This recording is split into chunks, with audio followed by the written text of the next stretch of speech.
জামাত, NCP সহ বিভিন্ন দল, এই যে একটি সুন্দর মুহূর্ত তৈরি হয়েছে, এটা সম্ভব হয়েছে আমাদের হাজারো ভাই বোনের শাহাদাতের মধ্য দিয়ে।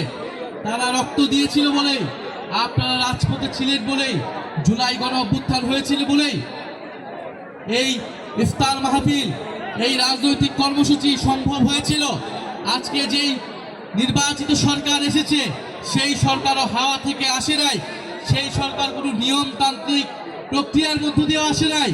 সেই সরকার একটি অন্তর্বর্তীকালীন সরকারের কর্তৃক আয়োজিত নির্বাচনের মাধ্যমে এসেছে।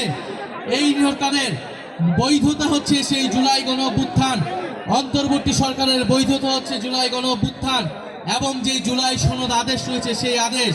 এটা যাতে নির্বাচিত সরকার ভুলে না যায়, এটা যাতে আমরা কেউই ভুলে না যাই। RICL TMX, যুগের পর যুগ স্থাপনা থাকে মজবুত। ফলে জাতীয় সংসদকে আবারও যদি পুরনো সংবিধানের দোহাই দিয়ে সংস্কার সভা থেকে বিরত থাকা হয়, শপথ গ্রহণ থেকে বিরত থাকা হয়, সেটা জুলাই গণ অভ্যুত্থানের সাথে, এই নির্বাচনের সাথে অন্তর্বর্তী সরকার এই সব কিছুর বৈধতা নিয়ে প্রশ্ন উঠবে। জুলাই গণ অভ্যুত্থানের শাহাদাতের সাথে হাজারো মানুষের রক্তের সাথে বেইমানি করা হবে।